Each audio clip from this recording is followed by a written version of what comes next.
Fala galera, bom dia, boa tarde, boa noite, boa madrugada. Meu nome é Sidney Martins, sou professor de língua portuguesa aqui do LAC Concursos, o maior site de videoaulas do Brasil, quiçá das Américas. Hoje a voz está um pouco embargada, né? Você já deve ter percebido aí. Afinal de contas, eu estou mega resfriado.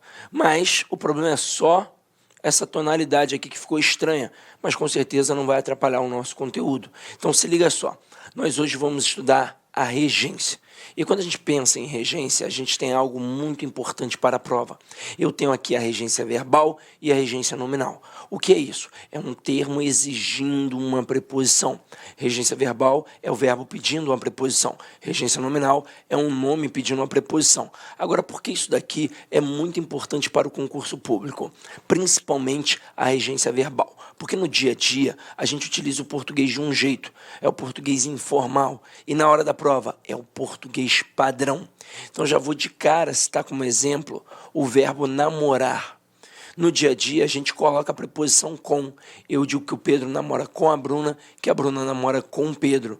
Mas o verbo namorar, ele é um verbo transitivo direto. Então quem namora simplesmente namora alguém. Então o certo seria Pedro namora Bruna ou Bruna namora Pedro. Ou seja, o verbo namorar não pede a preposição com. Ele até pede um complemento, mas é um complemento sem preposição. E isso faz a gente errar muito na prova, porque no dia a dia a gente fala de um jeito e na hora da prova é do outro. Ou seja, é o famoso erro do cotidiano que vem para te derrubar. Agora, em relação à regência nominal, a gente manda muito bem. É muito bem. Então não tem problemas. Nesse momento, o que acontece? Quando o cara cobra a regência nominal, ele tenta te derrubar, não perguntando se a frase está certa ou errada. Ele tenta, na verdade, ir em cima da análise sintática, porque aí ele vai cobrar a diferença de complemento nominal para a adjunta de nominal, e é isso que, de fato, torna o processo difícil. Mas não se preocupe, vamos lá. Vamos começar aqui a brincadeira. Não faz muito tempo, uma aluna no curso presencial perguntou assim para mim: professor, qual é a diferença de concordância verbal para concordância nominal? Era a primeira aula dela numa salinha de concurso público. Fazia 15 anos que não estudava. Aí eu coloquei a seguinte frase: os alunos gostam de sorvete. Observe que os alunos é o nosso sujeito. Aqui eu tenho o verbo gostar e de sorvete é o nosso objeto. Então, o verbo gostar é um verbo transitivo indireto, pois quem gosta, gosta de alguma coisa, e de sorvete é um objeto indireto. Aí ela perguntou a diferença, como eu acabei de dizer, de concordância verbal para regência verbal.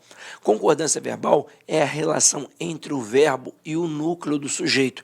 Então, o verbo vai concordar com o núcleo do sujeito. Se o núcleo estiver no singular, o verbo vai ficar no singular. Se o núcleo estiver no plural, o verbo vai ficar no plural. Então, aqui, ó, eu tenho um sujeito. Quem é um núcleo? É o termo alunos. E por que eu sei que alunos é um núcleo e não um os? Porque o núcleo do sujeito vai ser sempre um substantivo sem preposição, pois, na verdade, o substantivo, como já vimos, é sempre uma estrutura nuclear. Então, ele sempre vai ser núcleo de qualquer estrutura nominal, como o núcleo do sujeito, o núcleo do objeto e por aí vai.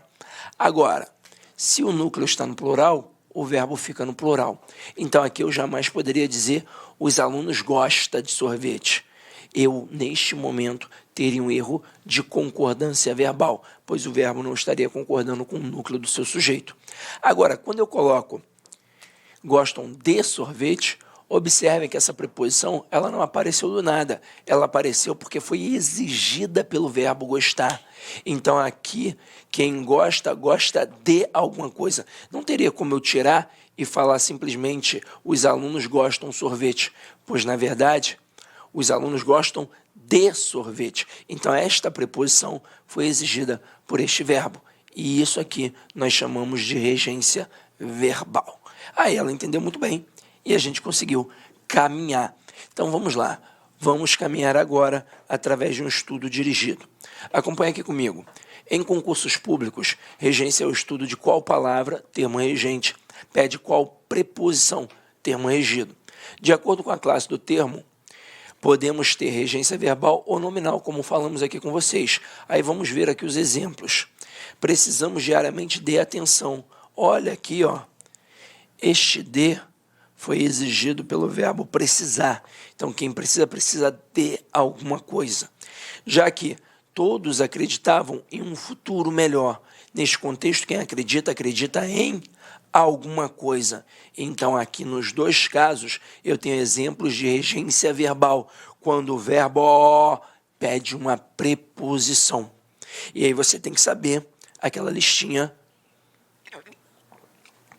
das preposições. Agora, regência nominal. Regência nominal é quando o nome, aí a gente tem aqui nessa pegada, substantivo, adjetivo ou advérbio, existe a preposição. E aí vamos entender por que na hora que eu falei nome, eu não disse simplesmente o substantivo e joguei ali no bojo adjetivo e advérbio. Aqui eu tenho a essência das três formas nominais do verbo. Eu tenho gerúndio, particípio e infinitivo. O gerúndio corresponde a um advérbio.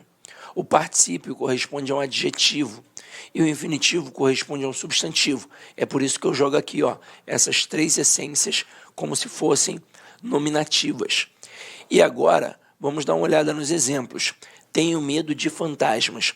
Observe que este de, ele foi exigido pelo termo medo.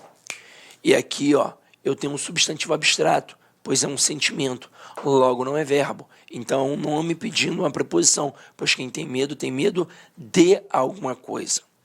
Na segunda frase, mantenha sua fé em Deus. Neste momento, essa preposição foi exigida pela palavra fé, pois quem tem fé em alguma coisa. Na outra, o homem era fiel à sua esposa. Essa preposição a aqui foi exigida pelo termo fiel, pois quem é fiel a alguém. E aqui, agiram contrariamente às ordens. Esse às ordens foi encabeçado pelo contrariamente. Observe que aqui tem um a escraseado, e o a escraseado é a fusão do a preposição com quem? Com as artigo. Então, esta fusão de duas vogais idênticas acarreta esse acento grave, que é indicativo do fenômeno da crase.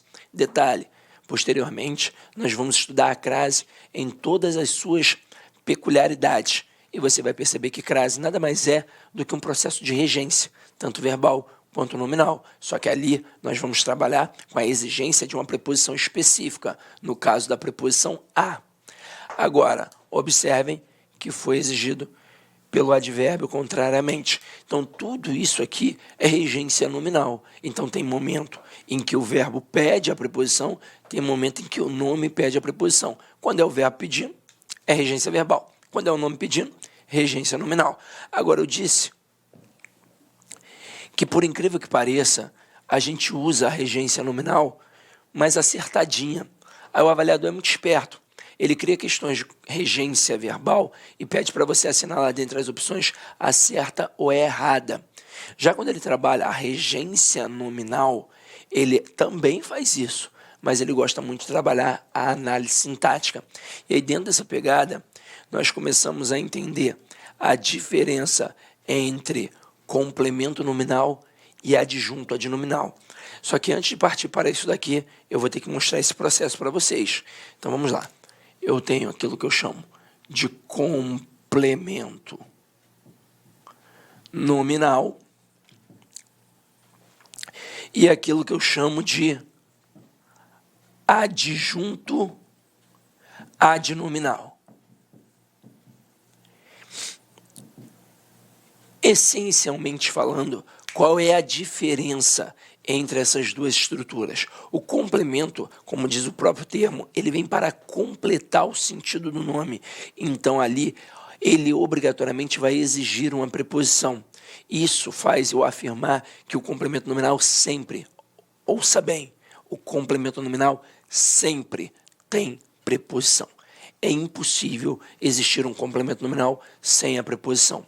Já o adjunto adnominal, como diz o próprio termo, ó, ele está junto do nome. Pode ser que ele tenha preposição, mas pode ser que também não tenha.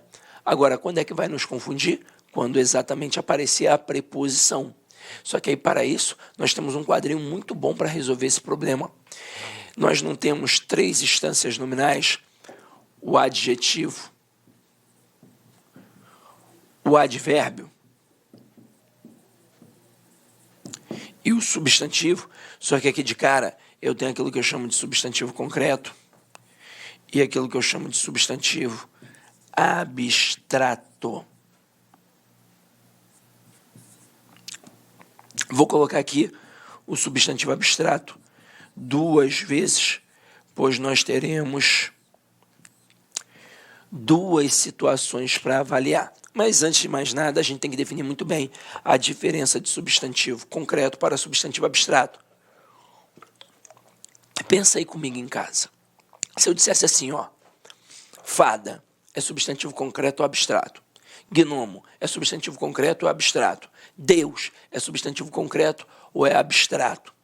E aí, ó, pasme, tudo que eu falei aqui agora é substantivo concreto.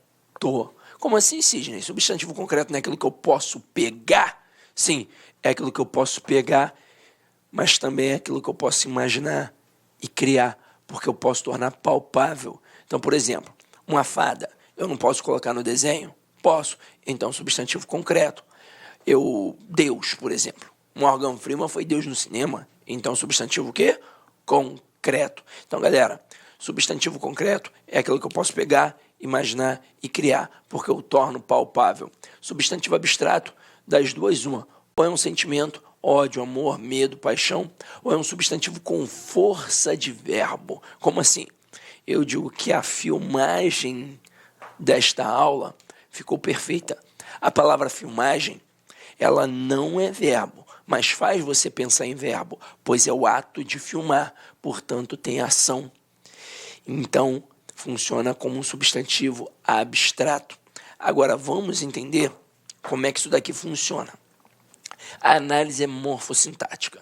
Então, lá na aula de transitividade verbal, nós aprendemos que o objeto direto, ele não existe do nada. Ele existe, na verdade, porque está ligado a um verbo transitivo direto. Assim como o objeto indireto, ele também não existe do nada. Ele existe porque está ligado a um verbo transitivo indireto. Aqui a análise é morfossintática do mesmo jeito, só que eu terei termos ligados a nomes. E se estão ligados a nomes, não podem ser objetos. Se estão ligados a nomes, ou serão complementos nominais ou adjuntos adnominais. Então aqui agora, o primeiro termo, estou avaliando o camarada que está aqui. Percebi que ele está ligado a um adjetivo. Ouça bem, ele sempre vai ser um complemento nominal, sempre. Então não tem caô aí. Agora, estou avaliando o camarada que está aqui. Percebi que ele está ligado a um advérbio. Ele sempre também vai ser um complemento nominal. E ouça, eu não estou falando da classificação do adjetivo nem da classificação do advérbio. Eu estou falando da classificação do elemento que está ligado ao adjetivo, do elemento que está ligado ao advérbio. Agora aqui, ó, substantivo concreto. Se eu tiver um elemento ligado a um substantivo concreto, ele sempre vai ser um adjunto adnominal. Então, até aí, ó, não tem o menor perigo. Tudo muito tranquilo. O bicho pega onde? Aqui, ó, no substantivo abstrato. Pois na hora em que eu estou avaliando o termo que está aqui e percebo que ele está ligado a um substantivo abstrato, ele pode ter 2 classificações. Ele pode ser um adjunto adnominal ou então, ó, um complemento nominal. E por que eu tenho essas 2 possibilidades? Exatamente porque ele indica a ação. E se tem ação, tem alguém que pratica esta ação e tem alguém que sofre esta ação. Aí eu não vou ter como classificar de cara. Eu vou ter que voltar ao termo para ver se ele está praticando ou sofrendo a ação. Se ele estiver praticando, ele será um termo agente. Se ele estiver sofrendo, ele será um termo paciente. Então, ó, quando é agente, é adjunto adnominal. Quando é paciente, é complemento nominal. Macete bobo, bobão agora, ó, mas que na hora da prova vai funcionar. Quando for agente, tem o A de adjunto adnominal. E quando for paciente, tem o C e o N de complemento nominal. Agora, quero fazer uma outra reflexão. Anota aí, por favor, dá o pause, anota. Aí agora, vamos falar um pouquinho mais sobre quem? Sobre o substantivo abstrato. Pois eu disse que o substantivo abstrato, além de ter força de verbo, ele é um sentimento. E isso aqui que a gente viu neste quadrinho agora, abarcaria apenas essa relação de ação, apenas essa questão do verbo, para ver se é agente, aliás, do verbo não, né? Do substantivo com força de verbo, para ver se aquele termo ali é agente ou paciente. Só que vamos lá, o substantivo abstrato, ele pode ser um substantivo que indica a ação, ou pode ser um substantivo que indica um sentimento. Quando tem ação, como já vimos, você não tem como classificar de cara, né? Você volta ao termo para ver se ele está praticando ou sofrendo ação. Aí, se for agente, portanto, o cara que pratica a ação, você vai ter um adjunto adnominal. Se for um termo paciente, ou seja, que sofre a ação, você terá ali um complemento nominal. Isso aí é muito tranquilo. Agora, turma, e quando é um sentimento? Amor, ódio, paixão, medo. Neste momento, eu tenho que ver quem sente, quem possui este sentimento. E por que a gente tem que se preocupar com quem possui o sentimento? Porque o adjunto adnominal, ele tem em sua essência a posse. Então, se aquele termo destacado possuir aquele sentimento, ele será um adjunto adnominal. Se aquele termo destacado não possuir o sentimento, aí nós teremos um complemento nominal. Então, vamos lá. Vamos pensar na relação de posse.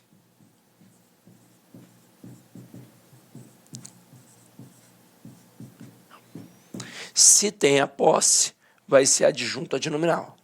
E se não tiver a posse, vai ser um complemento nominal. Sidney, mostra como isso aí funciona na prática. Vamos lá. Eu coloco assim, ó. Tenho medo de baratas. Neste momento, repare que o termo de baratas está ligado à palavra medo. E qual é a classe gramatical da palavra medo? É um substantivo, detalhe, é um substantivo abstrato, porque é um sentimento. Então, neste momento, quando está ligado a um substantivo abstrato, eu tenho que voltar ao termo para fazer uma análise melhor. Só que agora, este substantivo abstrato não tem força de verbo. Então, não tenho que voltar para ver se o termo de baratas está praticando ou sofrendo ação. Isso não é viável. Então, eu vou voltar para ver o quê? Se o termo destacado, no caso aqui o termo de baratas, possui o sentimento do medo, ou se é alguma outra coisa que possui o sentimento do medo. Então, quando eu digo assim, tenho medo de baratas, as baratas possuem o medo? São elas que têm medo? Não sou eu que tenho medo. Então, como aqui o termo de baratas não possui o medo, não é um adjunto adnominal, e sim um complemento nominal. Quando seria um adjunto adnominal? Se as baratas possuíssem o medo. Se eu dissesse mais ou menos assim, ó, o medo das baratas impediu-as de voar. Então, neste momento, o que foi impedimento? O que fez estas baratas não voarem? O medo delas. Então, aí sim, seria um adjunto adnominal. Sabendo esse processo, o que a gente vai fazer aqui agora?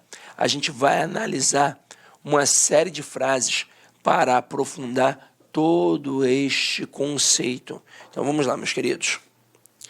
Coloquei aqui algumas frasezinhas. Todos esses termos destacados em vermelho têm preposições, só que eles estão ligados a quem? A nomes e não a verbos. Então, não podem ser objetos, muito menos o objeto indireto, porque essa é a grande pegadinha do avaliador. Como estão ligados a nomes, ou serão complementos nominais, ou serão adjuntos adnominais. Então, vamos lá, vamos por partes. Na primeira frase, sou favorável a vocês. Reparem que o a vocês está ligado à palavra favorável. E qual é a classe gramatical da palavra favorável? Aqui é um adjetivo. E, Cisne, eu tive dificuldade, não consegui enxergar assim tão bem. Muito provavelmente, se você teve alguma dificuldade, foi porque você olhou só para a palavra favorável. E aí ficou difícil. E na língua portuguesa tudo depende de contexto. Se isso porventura acontecer lá na hora da tua análise sintática, na verdade morfossintática, porque você está tentando ver qual é a classe gramatical para aí sim classificar sintaticamente, você vai olhar a estrutura como um todo.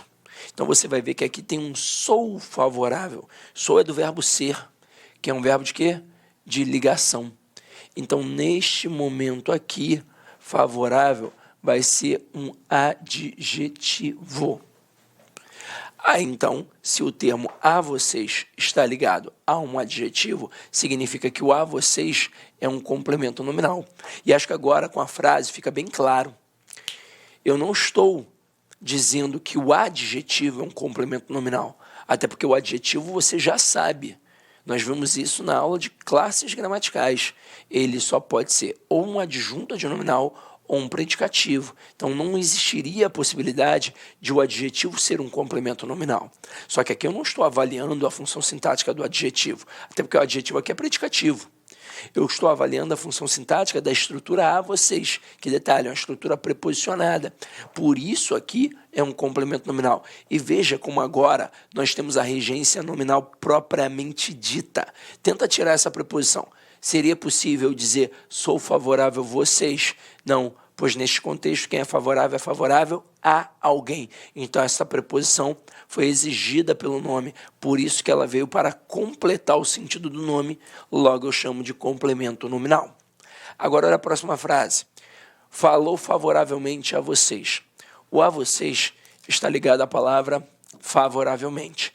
E qual é a classe gramatical da palavra favoravelmente? É um advérbio. Pode ver que faz lembrar muito o favorável lá de cima e a gente só fez o acréscimo do sufixo mente. Esse procedimento é um procedimento de formação de advérbios modais. Então aqui eu tenho um advérbio de modo. E se o termo a vocês está ligado a um advérbio, mais uma vez ele é o quê? Um complemento nominal.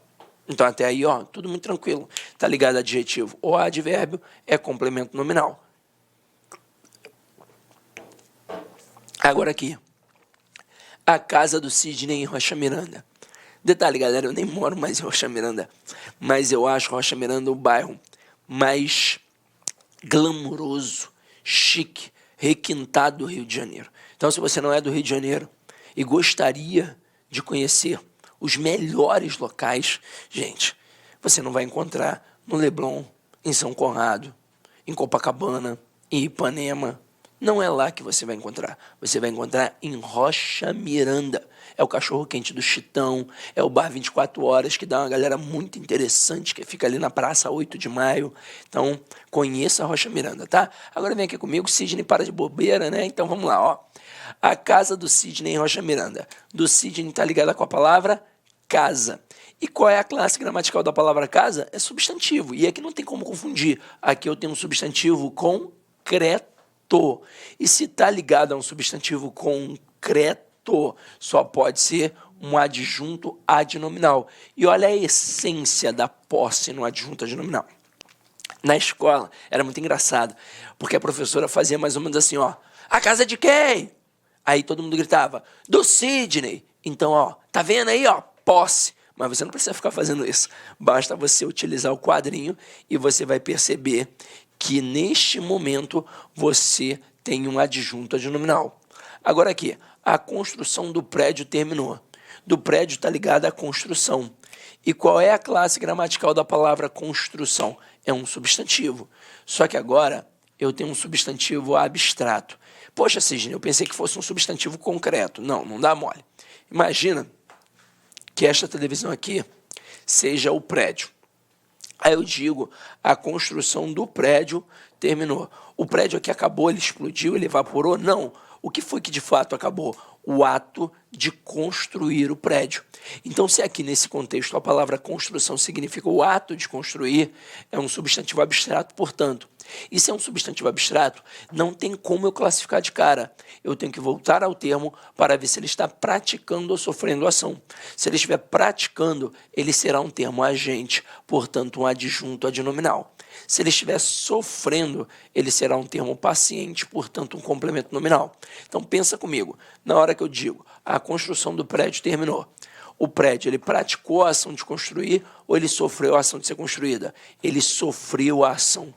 Então, se ele sofreu a ação de ser construído, ele é paciente, logo ele é complemento nominal. Na próxima, a construção do engenheiro terminou. O esquema é o mesmo. Do engenheiro está ligado à construção. E qual é a classe gramatical da palavra construção? É um substantivo abstrato. E se está ligado a um substantivo abstrato, eu tenho que voltar ao termo para ver se ele está praticando ou sofrendo ação, pois aqui é o ato de construir. Mas olha só como é que é diferente o processo, pois o engenheiro ele não sofre a ação de ser construído, muito pelo contrário, ele pratica a ação de construir. Então, neste momento, eu tenho um termo agente, logo vai ser um adjunto adnominal. Agora, olha a próxima. A plantação de milho pegou fogo. O termo de milho está ligado à plantação. E neste momento, eu tenho aqui um substantivo abstrato ou um substantivo concreto. Eu não sei. Então, vou até pontuar aqui. Frases 1, 2, 3, 4, 5, 6 e 7. E por que agora vai ter um desconforto? Porque os avaliadores são espertos. Eles colocam palavras terminadas em "são" para você pensar em ação e achar que sempre é um substantivo abstrato. Só que, na verdade, na língua portuguesa, tudo depende de contexto. Então, se eu, por exemplo, pegasse a frase 7 e dissesse para você, imaginando agora que você é um agricultor, vamos criar essa situação, vamos criar essa hipótese. Você é um agricultor. Aí eu digo assim, a plantação de milho será amanhã. O que você faria amanhã sendo agricultor? Ora, você iria plantar. Então, na frase 7, a palavra plantação significa o ato de plantar. Portanto, é um substantivo abstrato. Agora, se eu utilizasse a frase 6 contigo, sabendo que você agora é um agricultor, e dissesse assim, a plantação de milho pegou fogo. Neste momento, o que você iria fazer? Você iria plantar ou iria olhar para o milharal pegando fogo? Ora, você iria olhar para o milharal. Então, neste momento, a palavra plantação não significa o ato de plantar. Agora, é a plantação física em si, é um milharal. Então, é um substantivo concreto.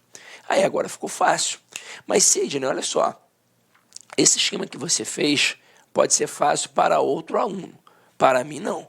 Então, neste momento, eu tive dificuldade. E aí, o que eu vou fazer? Vamos lá, vamos supor que você chegou a esse determinado ponto aqui. Você percebeu que o elemento que você está avaliando está ligado a um substantivo.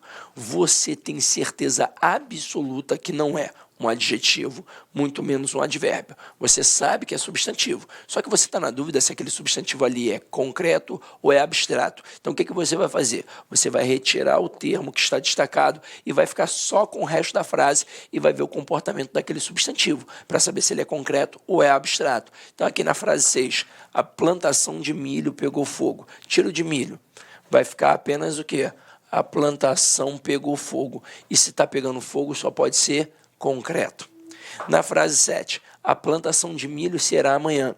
Tiro de milho. A plantação será amanhã. Então, não tem ideia de concretude.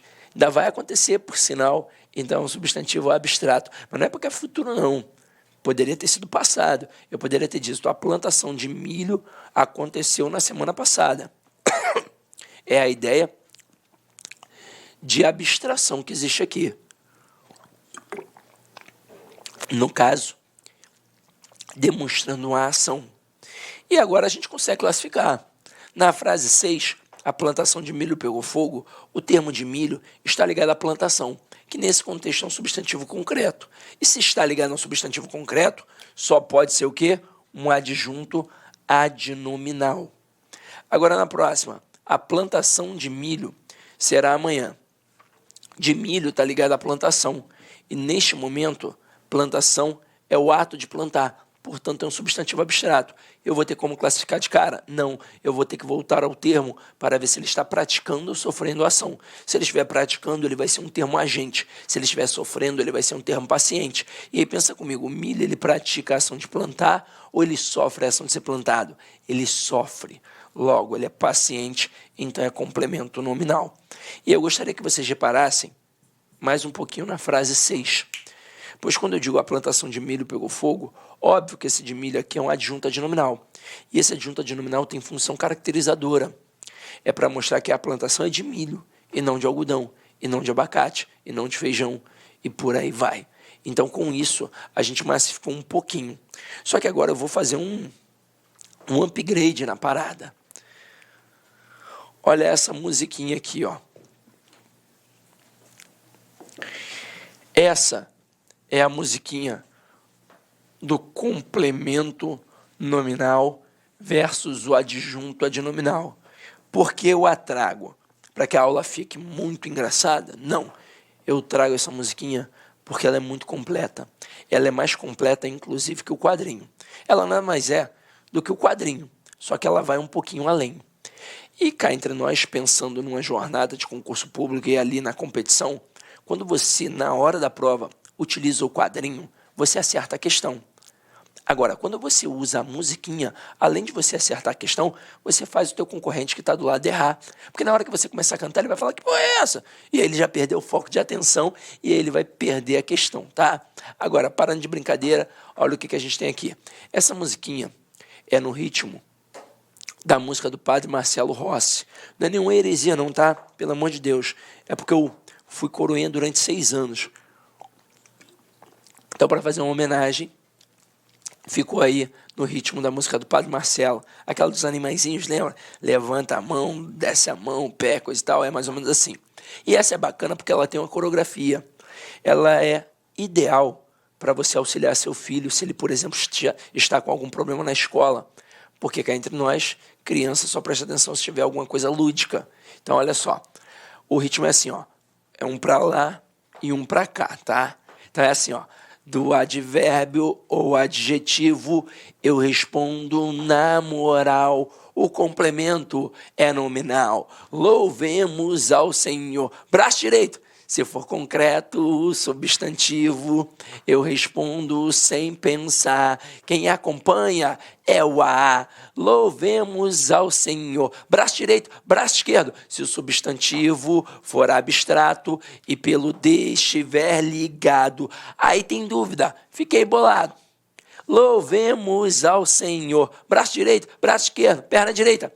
O adjunto, praticação, e por isso é o agente. E o CN, ó, é o paciente. Louvemos ao Senhor. Braço direito, braço esquerdo, perna direita, perna esquerda e balança a cabeça. Agora, eu quero que você repare como esse quadrinho musical é mais completo que o quadrinho mnemônico que a gente colocou. Se o substantivo for abstrato e pelo D estiver ligado, aí tem dúvida. Fiquei bolado.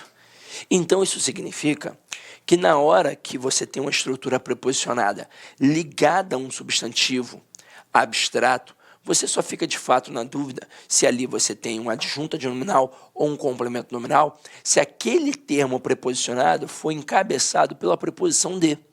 Pois se for qualquer outro tipo de preposição, eu não tenho dúvida. Anota essa observação. Se for qualquer outro tipo de preposição, eu teria ali um complemento nominal. Vou mostrar para vocês, ó.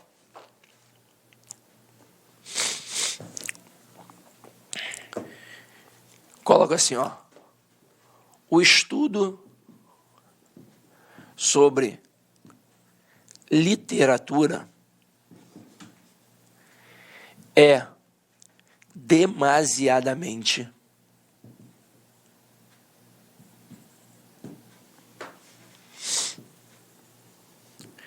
interessante.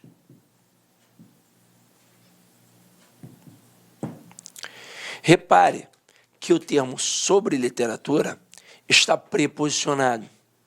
Então, existe a possibilidade de pensar nas funções preposicionadas. Será que alguém poderia confundir e achar que é um objeto indireto? Claro que poderia.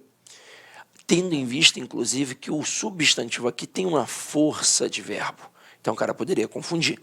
Mas você não, você já sabe que o termo aqui está ligado a estudo. E estudo aqui não é verbo, não é estudo literatura. Eu estudo literatura, que é o estudo.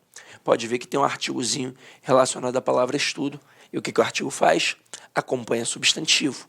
Então, neste momento, eu tenho aqui estudo funcionando como um substantivo abstrato, obviamente, porque tem o quê? Tem força de verbo, é o ato de estudar. Então, se está ligado a um substantivo abstrato, eu tenho como, teoricamente, classificar de cara? Não, eu tenho que voltar ao termo para ver se ele está praticando ou sofrendo a ação. A gente aprende assim o tempo todo, mas cá entre nós, sobre literatura, foi encabeçado, foi preposicionado pela preposição de? Não. Quem apareceu aqui? A preposição sobre. Então não preciso nem perder meu tempo. Eu já posso dizer que é um complemento nominal. Ah, mas peraí, Sidney, e se for uma pegadinha, tem possibilidade? Não. Avalie aqui a estrutura como um todo. O estudo sobre literatura é demasiadamente importante. Sobre literatura está ligado a estudo, que é o ato de estudar. Volta na expressão sobre literatura e pensa. A literatura, ela pratica a ação de estudar ou ela sofre a ação de ser estudada? Ela sofre a ação de ser estudada. Logo, não tem como ser um adjunto adnominal, e sim apenas um complemento nominal. Mas o que eu estou fazendo aqui? Eu estou minimizando o teu tempo, otimizando o teu tempo. Você não precisa tentar ver se está praticando ou sofrendo ação se o termo preposicionado for com outra preposição além da preposição de.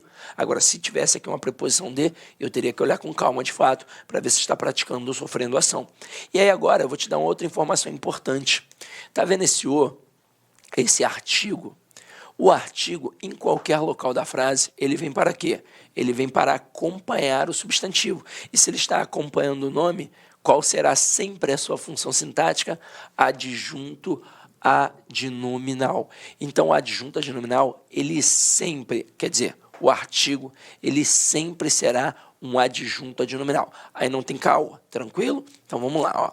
Agora, a gente volta para o nosso material e eu vou apagar o que está aqui. Inicialmente eu quero pedir licença aos seus estudos, pois interrompi, mas esse vídeo é um vídeo demonstrativo do nosso curso completo, ponto a ponto, 100% focado no concurso de Astolfo Dutra do município para o cargo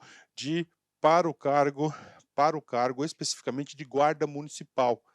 Tá certo? Cara, vem estudar com a gente. Essa aula é uma aula demonstrativa. Nós colocamos aí apenas 150 vídeos.